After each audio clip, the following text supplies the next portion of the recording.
اعوذ باللہ من الشیطان الرجیم بسم اللہ الرحمن الرحیم فمن اظلم ممن افترى علی اللہ کذبا او کذب بآیاتہ اولئک ینالهم نصیبهم من الکتاب حتی اذا جاءتهم رسلنا یتوفونهم قالوا أين ما كنتم تدعون من دون الله قالوا ضلوا عنا وشهدوا على أنفسهم أنهم كانوا كافرين۔ چنانچہ اس شخص سے زیادہ ظالم کون ہے جس نے اللہ کے بارے میں جھوٹ گھڑا، اس کی آیات کو جھٹلایا۔ یہی لوگ ہیں جن کا لکھا ہوا نصیب انہیں مل جائے گا، یہاں تک کہ ان کے پاس جب ہمارے فرشتے پہنچیں گے جو ان کو فوت کریں گے تو وہ ان سے کہیں گے، آج وہ کہاں ہیں جنہیں تم اللہ کے سوا پکارتے تھے؟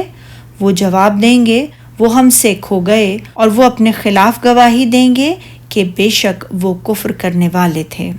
ارشاد باری تعالیٰ ہے، چنانچہ اس سے زیادہ ظالم کون ہے جو اللہ پر جھوٹ باندھے یا اس کی آیتوں کو جھٹلائے، یعنی اس شخص سے بڑھ کر کوئی اور ظالم نہیں ہو سکتا جو اللہ تعالیٰ کی طرف کوئی جھوٹی بات منسوب کرے یا اس کی نازل کردہ آیات کو جھٹلائے۔ محمد بن کعب قرظی آیت کریمہ یہی لوگ ہیں ان کو ان کے نصیب کا لکھا ملتا ہی رہے گا کے بارے میں فرماتے ہیں، اس سے مراد عمل، رزق اور عمر ہے، جیسا کہ اللہ تعالیٰ نے فرمایا ہے سورہ یونس میں، بے شک جو لوگ اللہ پر جھوٹ باندھتے ہیں فلاح نہیں پائیں گے، ان کے لیے جو فائدے ہیں دنیا میں ہیں، پھر ان کو ہماری ہی طرف لوٹ کر آنا ہے، پھر اس وقت ہم ان کو عذاب شدید کے مزے چکھائیں گے کیونکہ کفر کی باتیں کیا کرتے تھے۔ اور فرمایا سورہ لقمان میں،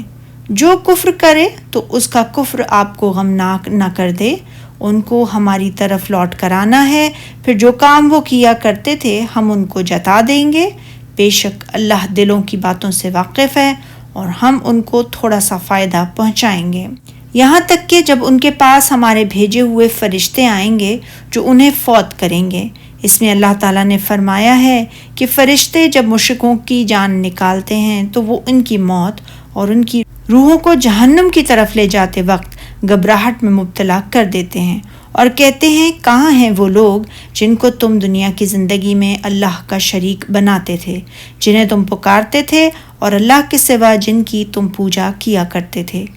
اب ان کو پکارو تاکہ تمہیں اس مشکل سے نجات دلا سکیں۔ تو وہ جواب دیں گے کہ وہ ہم سے غائب ہو گئے، ہمیں ان کی کوئی خبر نہیں اور نہ اب یہ امید ہے کہ وہ ہمارے کچھ بھی کام آ سکیں گے، اور اقرار کریں گے کہ بے شک وہ کافر تھے، یعنی اپنے کفر کا وہ اقرار اور اعتراف کر لیں گے۔ سبحانک اللہم و بحمدک اشہد ان لا الہ الا انت استغفرک و اتوب الیک۔